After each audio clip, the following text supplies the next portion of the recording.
Hari demi hari, waktu demi waktu berjalan. Umur kita terbatas dan semua terhitung hisabnya di sisi Allah Subhanahu wa taala. Umur kita sejak kita dilahirkan sampai akan meninggal dunia sudah semua ditentukan oleh Allah Subhanahu wa taala. Di antaranya rezeki. Malah rezeki itu salah satu rahasia Allah Subhanahu wa taala, dan Allah Subhanahu wa taala sendiri yang mengaturkan rezeki manusia. Bukan hanya rezeki manusia, bahkan seluruh makhluk Allah di muka bumi. Wa ma min dabbatin fil ardi illa 'ala Allahi rizquha. Setiap makhluk yang berjalan di muka bumi, Allah Subhanahu wa taala yang mengaturkan rezekinya. Walaupun rezeki kita sudah ditentukan oleh Allah, tapi sebagaimana kata Amirul Mukminin Umar bin Al-Khattab radhiyallahu anhu, inna as-samaa'a la tumtiru dhahaba. Ketahuilah langit itu tidak akan menurunkan hujan emas. Walaupun rezeki kita sudah ditentukan dan ditakdirkan oleh Allah Subhanahu wa taala, tetap kita punya kewajiban untuk berusaha. Allah Subhanahu wa taala menerangkan banyak di dalam Al-Quran, fa idza qudiyatis shalah fantashiru. Bergeraklah, berjalanlah, berikhtiarlah, berusahalah. Fantashiru fil ard wabtaghu min fadlillah. Carilah karunia Allah, anugerah Allah, rizki Allah.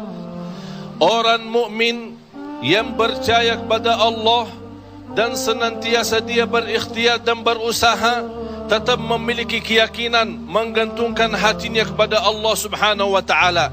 Itu yang namanya tawakkal qalbu. Bukan hanya tawakkal usaha, bukan hanya kita percaya kepada kemampuan diri kita atau kita percaya kepada kecerdasan kita, tapi tetap kita senantiasa memohon pertolongan Allah Subhanahu wa taala. Dan segala amalan itu tergantung niat. Innamal a'malu binniyat wa innama likulli imri'in ma nawa. Kita punya amal, tapi sebelum kita beramal, sebelum kita berusaha, sebelum kita berikhtiar, tolong Bapak Ibu jangan lupa nawaitu. Saat kita mencari nafkah dan rezeki, nawaitu dia untuk apa? Jadikan rezeki itu adalah jembatan yang membawa kita mendapatkan ridha Allah, jembatan membawa kita masuk surga Allah. Itulah nawaitu. Hal-hal kecil dengan nawaitu bisa menjadi besar di sisi Allah Subhanahu wa taala. Ada orang nawaitu dia mencari nafkah dan rezeki, begitu dia mendapatkan rezekinya, dia nawaitu untuk memenuhi hak-haknya, kewajibannya terhadap istrinya, kewajiban terhadap anaknya. Sampai Rasul bersabda, sampai seorang suami suapin istrinya diberikan pahala sedekah. Coba bayangkan, berarti nawaitu itu sangat berarti. Oleh karena itu Bapak Ibu jangan tinggalkan nawaitu. Di mana Anda berada, apa urusannya, mau kemana, tolong dihadirkan nawaitu. Karena dengan niat, disitulah akan kita sama-sama mendapatkan petunjuk Allah Subhanahu wa ta'ala. Semoga senantiasa kita dalam ikhtiar dan usaha kita, selalu kita menambah keyakinan dan kepercayaan kita kepada Allah Subhanahu wa ta'ala.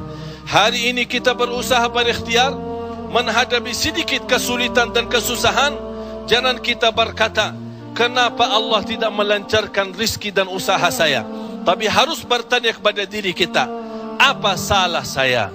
Apa kekurangan saya? Barangkali kalau kita muhasabah diri, oh ternyata hari ini saya merasa susah rezeki karena ketiduran salat subuh tadi.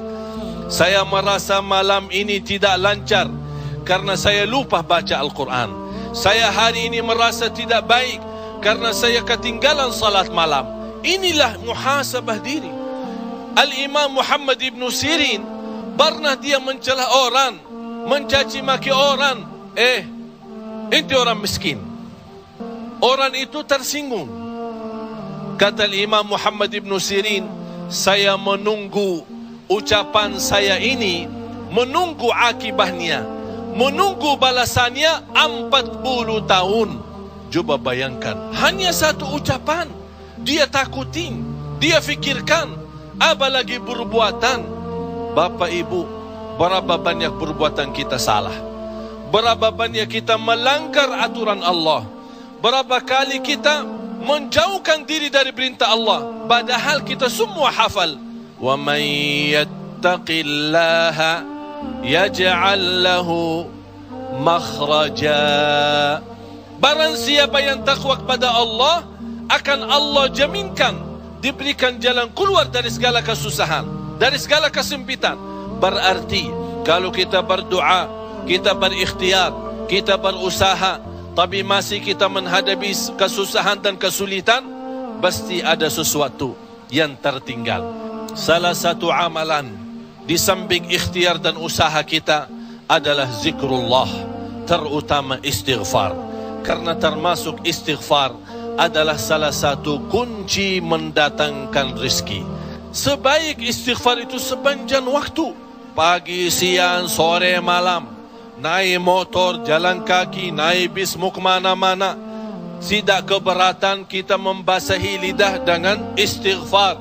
Malah ada seorang sahabat Rasulullah sallallahu alaihi wasallam, "Ya Rasulullah, berikan kepada aku amalan yang menjaminkan aku masuk surga." Rasul menjawab, "La yazalu lisanuka ratban min dzikrillah." Basahi lidahmu dengan zikir kepada Allah. Kunci rizki Bapak Ibu adalah zikrullah. Kunci rizki zikrullah, di antaranya istighfar. Allah Subhanahu wa ta'ala menjaminkan dalam Al-Quran di surat Nuh, "Faqultu astaghfiru rabbakum innahu kana ghaffara." Apa manfaatnya istighfar?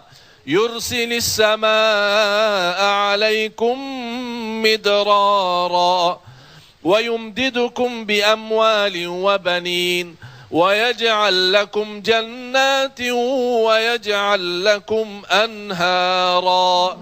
Dengan istighfar terjamin keturunan. Dengan istighfar kemudahan rezeki.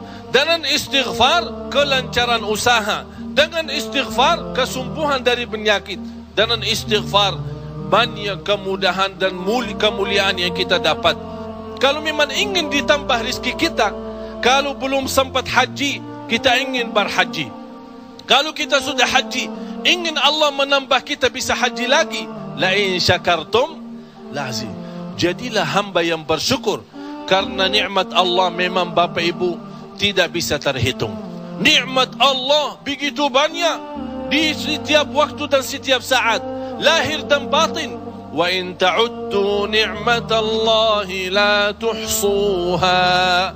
Oleh karena itu, jangan anda menjadi orang-orang yang mengkufri nikmat, tapi jadilah senantiasa mensyukuri nikmat.